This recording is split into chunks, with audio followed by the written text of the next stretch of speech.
मित्रों नमस्कार। मेरी मौजूदगी उत्तर प्रदेश के प्रयागराज में है। प्रयागराज में एक दिल दहलाने वाला घटना सामने आया है। एक प्रेमी जो है अपने प्रेमिका को फोन करके बुलाता है, उसके बाद अपने प्रेमिका की हत्या करके एक सेफ्टी टैंक में डाल देता है। मामला क्या है वो जानने के लिए मैं प्रयागराज के करछना थाना क्षेत्र के इलाके में जो प्रेमिका है उनके घर पे आया हूँ। प्रेमिका के घर पे तमाम लोग उपस्थित हैं। हालांकि उनके भाई हैं, छोटे छोटे हैं, और कहा जाए परिवार का जिम्मेदारी भी उसी प्रेमिका के ऊपर ही था। प्रेमिका क्या नाम था? राज केसर। और वहीं प्रेमी का नाम था आशीष गौतम। यानी कहा जाए जिस प्रकार से वो आपस में प्रेम करते थे, और प्रेम जो है कि कहीं अगर देखा जाए तो 10 साल से लगातार वो प्रेम प्रसंग कर रहे थे, और शादी का भी बात चल रहा था शादी करने के लिए। और बीच में क्या कुछ हो जाता है, ये घटना का अंजाम उनका प्रेमी दे देते हैं। हालांकि उनके परिवार में आया हूँ, वो राज केसर के बहन जी हम जानने का प्रयास करते हैं। आप उनकी बहन हैं? जी हाँ। क्या नाम है आप? छोटी बहन है, मेरा नाम है पान केसर। पान केसर। तो आपके ही सिस्टर थी वो? हाँ, मेरी बड़ी सिस्टर थी। जो कौन है घटना का अंजाम दिया है? आशीष गौतम घटना का अंजाम दिए हैं। 24 तारीख को मेरी बहन को बुला के यहाँ से ले गए हैं। ले जाके उनको पुलिस को बयान दिए कि उसी दिन उनको ख़त्म किए थे, और 28-29 उनकी शादी थी। और कह रहे थे मेरी बहन की शादी, इसलिए 10 साल से हम लोग को यही दिलासा दे रहे थे कि दीदी परेशान मत होइए, हम ही शादी करेंगे। मेरी बहन से भी बोल रहे थे कि शादी हम इन्हीं से करेंगे। सब कोई राजी थे, सब कोई घर वाले, पूरे रिश्तेदारी, उनके घर से रिश्तेदार से मेरे यहाँ के रिश्तेदार, सब कोई कह रहे थे कि वो शादी करेंगे, उन्हीं से करेंगे, मतलब आशीष गौतम से ही, उनसे उन्हीं से बात चल रही थी। हाँ। तो पहले मतलब आप लोग छोटी हैं? हम लोग छोटे बहन। कितनी उम्र था उनका? उनका उम्र था 34। राज केसर का? जी हाँ। यानी राज केसर का जो उम्र वो 34 साल हो गया था, क्योंकि 10 साल से लगातार मतलब अपने प्रेमी और प्रेम रिलेशनशिप में भी रह रही थी। और शायद ये भी है कि वो भी सुनने में आया कि वो जो राज केसर है वो अपने छोटी बहन की शादी भी सब कर दी थी। इसलिए शादी कर दी थी क्योंकि जो इनका प्रेमी है वो लगातार यही बात कहता था कि मैं आपसे शादी करूंगा, थोड़ा सा वक्त चाहिए था। वक्त बीतते गया और सभी बहन का शादियाँ वो जो राज केसर कर देती हैं। परिवार की जिम्मेदारी उन्हीं के ऊपर था। आप ये तस्वीर देख सकते हैं, और यही मकान है जिस मकान में जिस रूम में रह करके राज केसर अपना जीवन यापन परिवार को देखभाल करने के लिए यहीं से 2 पैसा कमाते थे। यानी पिताजी भी शायद डेथ हो गया, यानी पिताजी इस दुनिया में नहीं है, तो कहीं न कहीं पिताजी का पूरा जो जिम्मेदारी है, पूरा जो भार है, वो बहन राज केसर संभाल रही थी। और इनकी छोटी बहन जिस प्रकार से बता रही हैं, 4 बहनें थी। मतलब टोटल 4 बहनें थी, जिसमें से 3 बहन छोटी थी, और वो बड़ी वाली बहन थी जो सारी जिम्मेदारियों को निभा रही थी। लेकिन जो है कि फिर आप लोग कैसे जानकारी मिला कि हमारी बहन का हत्या उनका प्रेमी ही किया है? ऐसे बात चली थी कि मतलब 24 तारीख को वो गई थी। हाँ। तो वो 25 तारीख को हम लोग सोचे कि आ जाएंगी, क्योंकि वो पार्लर का भी काम करने लगी थी। अच्छा। करती थी तो आराम से, ये मेरी बहन थी, बस हो गया। हम अपने ससुराल में थे, जो हमसे बड़ी है वो अपने ससुराल में थी, और मम्मी किसी की डेथ हो गई थी तो उसकी मिट्टी में गई थी, छोटा भाई लेके गया था, और बड़ा भाई दिल्ली में था। तो बस यही बस थी। इनके 3 बच्चे थे। इनके हस्बैंड आते थे, रहते थे, फिर सुबह चले जाते थे काम पे, तो वो नहीं थे। तो ये थी, बस हो गया। तो उस दिन जाते समय इनका आशीष का फोन आया था। आशीष गौतम का फोन आया था, तो ये बात की। और उस समय वो मेरी जो धनकेसर बहन है वो सुनी भी थी कि उन्हीं फोन करके बता रहे थे। तो फिर ये सब घटना हुई। फिर आशीष के पास मम्मी फोन लगाई, छोटा वाला भाई फोन लगा, कहें कि आशीष तुम्हारे पास गई। इनका मामा कहते थे हम लोग उनको, क्योंकि मेरे रिलेशन में गांव के चाची है, उन्हीं के भाई लगते हैं ये। तभी तो आना जाना था हमारे घर पे। और पापा का जब डेथ हुआ था तो यही सब पैसा वैसा मिलता है। हाँ। तो वही सब ये दौड़ भाग कर रहे थे, तो इसीलिए आना जाना था इनके घर मेरे। तो इसीलिए आते जाते थे। तो भाई फोन किया छोटा वाला, कहें कि आशीष मामा तुम्हारे घर पे गई का बहन जी? कहीं नहीं, हमारे घर पे नहीं आई हैं। कहें कि वो कल कल से गए, अभी तक आई नहीं। तो कहें ठीक है, आवाज जा तू लोग। उनको लोग को बुला के ले गए सीधा करछना। यहाँ चौकी पे नहीं दिए, सीधा करछना थाना में ले गए। थाने पे ले गए, भाई के साथ रिपोर्ट लिखा। क्या लिखा है? गुमशुदगी का। कहें कि वो गायब हो गई हैं और बातें बना रहे थे, कहें किसी के साथ चली गई हैं वो। ऐसा बोलने के लिए बोले, क्योंकि यहाँ उनके यहाँ सिलाई सेंटर वाली आती, 4-5 लड़कियां आती थी, हमेशा सिलाई सिखाती थी, तो इसीलिए हमेशा आती थी। तो भाई कहा कि सब आते हैं, पूछते हैं बताइए कहाँ है? तो कहें कि यही कह दीजिए कि किसी के साथ भाग गई हैं, जाके एमपी तरफ शादी कर ली हैं। अच्छा, ये प्रेम का ये हाँ, ये यानी 10 साल जो 10 साल से जो प्रेमिका अपने प्रेमी से मोहब्बत करता हो, वही प्रेमी जो है कि सभी परिवारों को बुलाता है, गुमशुदगी का रिपोर्ट दर्ज कराता है। इसलिए कराता है क्योंकि वो हत्या किया था। तो सोच रहा था अगर मैं ये गुमशुदगी की रिपोर्ट दर्ज करा दूंगा तो कहीं मेरा जो है कि मेरे ऊपर जो ब्लेम लगने वाला है वो बच जाएगा, मेरे उसका नाम नहीं आएगा। लेकिन ऐसा कुछ नहीं हुआ। जो सच्चाई था, सच्चाई सामने आ जाता है, और सच्चाई सामने आने के बाद लोगों को रूह कांप जाती है जिस प्रकार से सच्चाई सामने आती है।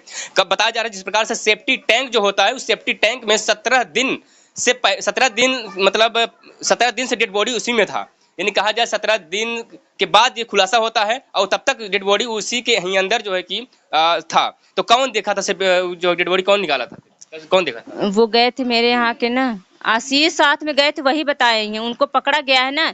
मेन बात उनकी शादी पहले गुमराह कर रहे थे जो, सुनिए हाँ। पहले वो क्या कहते हैं, पहले उनको ले गए, वो सब हत्या सब निपटा उपटा दिए। बड़े दी को मेरे वहाँ सेफ्टी टैंक में डाल उल दिए थे, 17 फीट का सेफ्टी टैंक था, उसमें डाल दिए थे। उसके डालने के बाद वो अपनी शादी 2 दिन बीता, 28-29 उनकी शादी थी।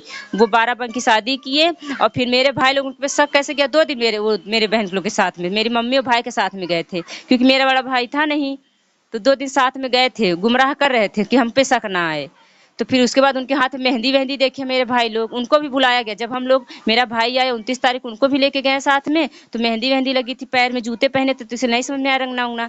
हाथ में पूछा गया उनसे कि हाथ में कैसे मेहंदी लगी है, भाई पूछा। तो क्या कहते हैं, ये मेरी बहन भाई की साली लोग आई थी, वही लगा दी हैं, यहाँ तक बोले यूँ। अच्छा, ये जो रास्ता उन्होंने साफ किया इससे मतलब उस शादी करने के लिए रास्ता साफ किया था क्या? हाँ, यही इसीलिए कारण ही था कि वो शादी उनकी बहन लोग नहीं चाहती थी ना शादी। मेरी जो चाची लगती हैं वही लोग दुश्मनी निकाली हैं, जन्म से दुश्मनी चली आ रही है उनके घर से मेरे यहाँ। मतलब 10 साल से शादी का झांसा देता है, उसके बाद झांसा दे रहे थे, झांसा दे, विश्वास जीते। अच्छा। एक बार पहले रिलेशनशिप बना के बता रहे हैं, रिलेशनशिप बना के पहले विश्वास जीते, फिर उसके बाद विश्वास जीतने के बाद फिर शादी तक बात आई, फिर उसके बाद दुश्मनी तो पहले से ही थी। जैसे पापा खत्म हुए, वे आशीष पहुंचे, आशीष गौतम मेरे बहन से रिलेशनशिप चलाने शुरू कर दिए। अब चला ही आ रहा था, फिर परिवार में कोई जिम्मेदार व्यक्ति नहीं रहा और कोई नहीं था। मेरा भाई 7 में पढ़ रहा था जब मेरे पापा एक्सपायर हुए थे, और हम इंटर हाई स्कूल पास की नहीं 11 में थे उस समय। बस इतने ही, सब हम लोग कहाँ इतना जिम्मेदार होंगे। तो अब जाके थोड़ा भाई समझदार, वो यही सोच के कहे कि मेरे भाई कुछ आता नहीं है, थाना चौकी वो किया नहीं है कभी, तो क्या जानेगा ये। शादी कितने तारीख था शादी? 28-29 तारीख थी वो, 28-29 12 बंक की, हाँ मई में ही। 28-29 मई में शादी था मनी प्रेमी आशीष गौतम का। लेकिन उससे पहले घटना का अंजाम दे देता है। अंजाम इसलिए दे देता है क्योंकि हमारे शादी में कोई बाधा ना हो, हमारी जो प्रेमिका है, जो राजकेसर है, वो हमारी शादी में इन्वॉल्व ना हो और हस्तक्षेप ना करे, और क्योंकि मुझे अगर करेंगे तो शादी हो जाएगा। यानी कहा जाए जिस प्रकार से वो पहले से शादी के बाद झांसा दिया था, तो कहीं न कहीं शादी उसे करना होता। तो वो उसके परिवार वाले के मतलब ये चीजें मंजूर नहीं था कि राजकेसर से शादी हो जाए, इसलिए रास्ता साफ किया और घटना का अंजाम दे दिया। क्या कहना चाहती हैं? घटना का अंजाम इसीलिए दिया क्योंकि उनका बहुत पैसा खाए थे। वो जमीन लिखवाई थी बड़े दी हमारी, अच्छा। वो भी उनके नाम से, अपने नाम से करवाए थे, क्योंकि वो जानती थी शादी वो हमसे करेंगे। और वो भी कह रहे थे, हाँ प्रॉपर्टी प्लांट लिखवाए हैं वहाँ करछना में, और कमरा बनवाए हैं 2 ठो, वहीं पे गाड़े ही थे। किसका पैसा? बड़ी दी का ही सब कमरा है, पैसा ही है। बड़े दी का पैसा उसमें भी लगाए थे और गाड़ी लिए वो भी। अभी गए थे मेरी बड़ी दी के साथ, मोबाइल लिए हैं 15,000 की, मेरे बड़ी दी का था, वो जब्त कर लिए। इसमें उनके पास है फोन। यानी आपके बहन की जो भी कमाई था वो यूज करता था, वो लेता था। मेरा भाई मेरे में जिम्मेदार हो गया था, वो भी थोड़ा बहुत जिम्मेदारी समझने लगता, इसीलिए बड़े दी कुछ पैसे अपने पास बचा के रखती थी, क्योंकि उनको आगे भी देखना था। मेरी भी शादी भी पर ही साल हुई है, पर साल शादी हुई, तो उसमें भी भाई कितना करता है। साइकिल की दुकान है हमारे यहाँ, तो उसमें दोनों लोग का खर्चा बराबर चलता था बस। और आपकी बहन कहाँ है? ये बड़ी बहन है इनसे? नहीं, दूसरा नंबर है उनसे, जो बड़ी मर गई। अच्छा, हाँ, तो जो राजकेसर है उनके भी ये बहन है, वो शायद उस दिन ये घर पे थी और इनके ही सामने उन बहन जाती है। क्या बोल जाती है बहन आपको? मेरी बहन कुछ बोल कर नहीं कि उनका आशीष का कपड़ा काट रहे थे। आशीष का फोन आया कि चलो, तो दीदी बोली कि चलो वो आशीष रुको आ रहे हैं, इतना कहकर वो घर से चली गई है। इसी शंका है कि आशीष लेकर गया है।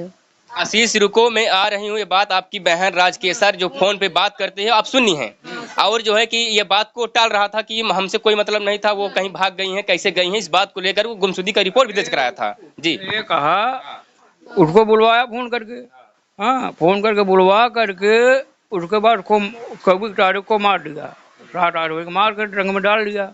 डाल करके उसने आया मेरे दीदी के पास आया, तो फिर दीदी को मेरे लेकर गया, गुमशुदा की रिपोर्ट लिखवाया करछना थाने में, ठीक।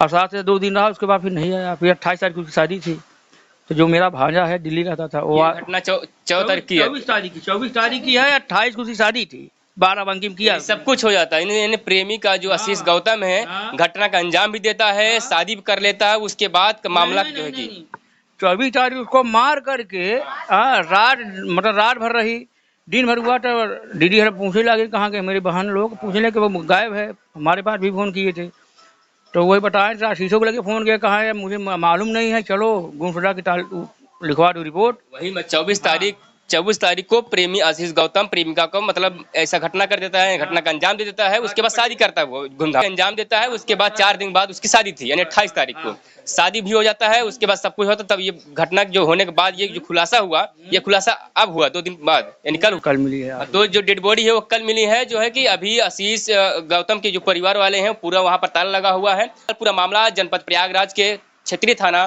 करछना का है। धन्यवाद।